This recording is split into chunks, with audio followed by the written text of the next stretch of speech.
রাসূল সাল্লাল্লাহু আলাইহি ওয়াসাল্লাম সাহাবাদেরকে নিয়ে একবার বসা, হঠাৎ করে এক সাহাবী এসে বললেন, ইয়া রাসূলুল্লাহ, আমি তো শেষ।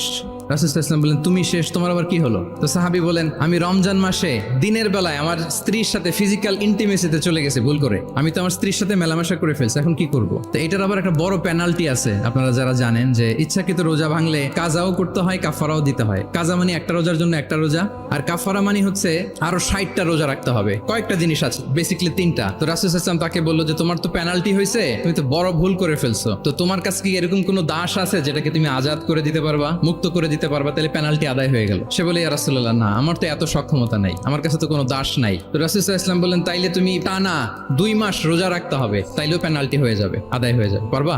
সে বলে, ইয়া রাসূলুল্লাহ, 2 মাস রোজা রাখা তো এটা কঠিন হয়ে যায়, ইটস নট এ জোক, টানা 60 দিন কি করে রোজা রাখে? তো রাসূল সাল্লাল্লাহু আলাইহি ওয়াসাল্লাম বললেন, এটাও পারবো না, তাহলে 60 জন মিসকিনকে খাবার খাইয়ে দিতে হবে এজ এ পেনাল্টি, বড় অন্যায় করে ফেলছো, 60 জন মিসকিনকে খাবার